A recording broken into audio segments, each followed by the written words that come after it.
Welcome to Tiddlybops.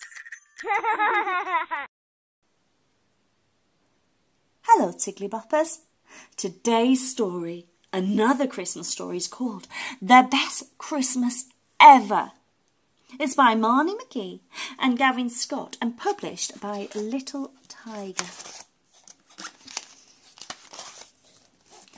The Best Christmas Ever. Millicent Mouse was all of a flutter. Christmas was only one day away, and the little mouse could hardly wait. She had swept and scrubbed until everything sparkled. She had fluffed and dusted until she sneezed. Achoo!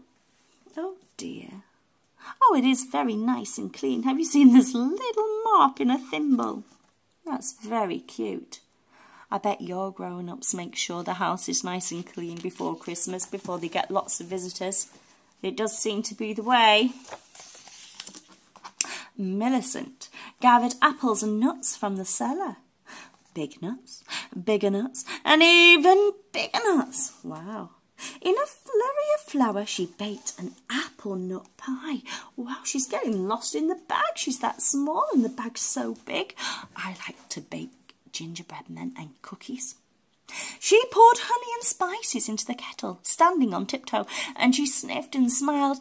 Christmas just wouldn't be Christmas, she said, without my hot honey punch and apple nut pie.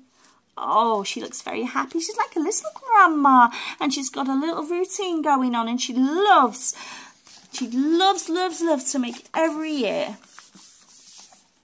Millicent bundled up warm and scampered out into the snow. Her black boots crunched as she walked to and fro, gathering lots of ivy. Do you like standing in fresh snow and making footprints and it going crunch, crunch, crunch? So much fun, isn't it?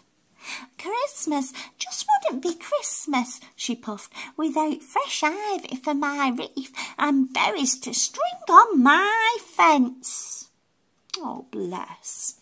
She's making her own decorations. That's quite fun too, isn't it? But instead of berries, Millicent found a baby hedgehog snoring softly in the snow.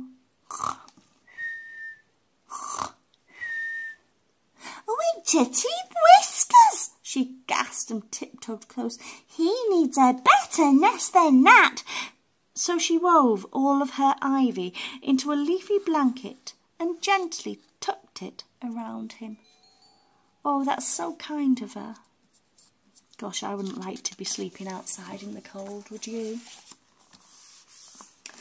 By the time Millicent had finished, the sky was growing dark. Fiddle, she fussed. Too late to search for berries now. So Millicent scurried home. There she found Felicity Finch and her chicks searching for food. Oh, what shall we do? The mother bird cried. The snow has covered our seeds. Come in where it's warm, said Millicent. I've just made apple nut pie. Oh, look, they're all freezing cold and hungry. Millicent's been very kind. In the flick of a wing, the kitchen was full of hungry chicks. Their feathers fluttered and flapped as they flocked around Millicent's pie. Tasty, tasty, kind, how kind, they chirped. And then they were gone, in a whoosh of feathers and dust. Millicent sneezed. Achoo! Achoo! Nothing was left but scattered crumbs. Oh dear, poor Millicent. Have you seen her to-do list up here? To do. Clean dishes, wash floor, tidy cupboards, shopping for dusters, soap and furniture polished. Ah, after all that cleaning, her house is back to a mess again, and she's got no apple pie left. What a shame. Poor Millicent, but again, how kind. Millicent heard a knock at the door. Fiddle, she muttered. Whatever now? Berry Chibbles, Millicent, called Gabriel Skunk. "I brought you a present, a perfume." "Perfume?" said Millicent, hiding a smile. "Why, thank you." Gabriel dabbed at his nose. "I have a terrible cold." "Oh, try my honey punch," she said. "It's very good for a terrible cold." Gabriel lifted the kettle and drank every drop. "Thanks," he said, and ambled off home. Oh dear. Now all the apple punch has gone as well. That's a shame. Hot honey punch, should I say. Millicent looked around. It looks as if a storm has hit. Every dish is dirty. My pie and my punch are gobbled and gone. I have no ivy for me wreath, no berries for me tree. Witchesy whiskers! How could Christmas be Christmas? No! Oh dear, I don't think anything has gone to plan, has it? Poor Millicent. Look, she's got some other lists here. Menture, sew on patches, gather wood, sort nuts, sweep up dust in the rooms, and up here, presents. Oh, Millicent. Doesn't matter. Then Millicent smiled. "At least I have my perfume." "Perfume from a skunk," she giggled and bustled off to bed. "The baby hedgehog is warm," she whispered. "The chicks are full of pie, and the punch will help dear Gabriel's cold." And with a yawn, she fell asleep. But there's the perfume from Skunk. She took her glasses off and she's snuggling in her bed.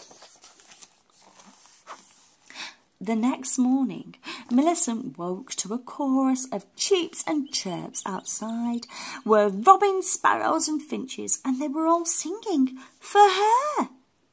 Behind the birds came a family of hedgehogs. Grandfather Hedgehog carried a sack, and the baby had flowers stuck to his prickly spines. Cheep, cheep, chirp, cheepy, cheep. And last came Gabriel Skunk with a lopsided grin and a great big cake. "Gracious goodness!" exclaimed Millicent, and she invited them in. They trimmed the tree together with treasures from Grandfather Hedgehog's sack, buttons and ribbons, sparkling foil and scraps of cloth. Oh, they've made it so beautiful together, haven't they? Millicent's black eyes sparkled. "This is the best Christmas ever, and I'm surely the happiest mouse in the forest. Christmas just couldn't be Christmas without my wonderful friends." Oh, now see, it looks like she's having a brilliant time with everybody, and she helped all them yesterday, and now they're all coming back together to celebrate and help her. What a lovely Christmas. Oh, I hope you have a good Christmas too. The end.